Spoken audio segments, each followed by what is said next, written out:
রংপুরের রামগতি আসিয়া পাইলট বালিকা উচ্চ বিদ্যালয়ে যথাযোগ্য মর্যাদা ও উৎসবমুখর পরিবেশে ঐতিহাসিক জুলাই গণ অভ্যুত্থান দিবস উদযাপন করা হয়েছে।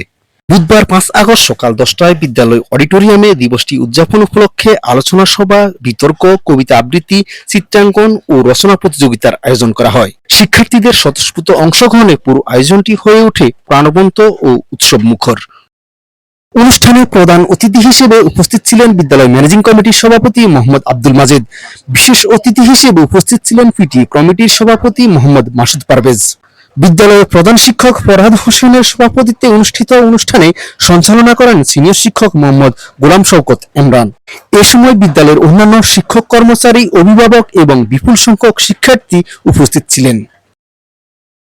আলোচনা সভায় বক্তারা জুলাই গণ অভ্যুত্থানের ইতিহাস, তাৎপর্য এবং গণতন্ত্র, ন্যায় বিচার ও দেশপ্রেমের চেতনা নতুন প্রজন্মের মধ্যে ছড়িয়ে দেওয়ার গুরুত্ব তুলে ধরেন। তারা বলেন, ইতিহাসের গুরুত্বপূর্ণ অধ্যায়গুলো সম্পর্কে শিক্ষার্থীদের জানাতে এ ধরনের আয়োজন গুরুত্বপূর্ণ ভূমিকা রাখে। অনুষ্ঠানের শেষে বিতর্ক, কবিতা আবৃত্তি, চিত্রাঙ্কন ও রচনা প্রতিযোগিতায় বিজয়ী শিক্ষার্থীদের হাতে পুরস্কার তুলে দেওয়া হয়।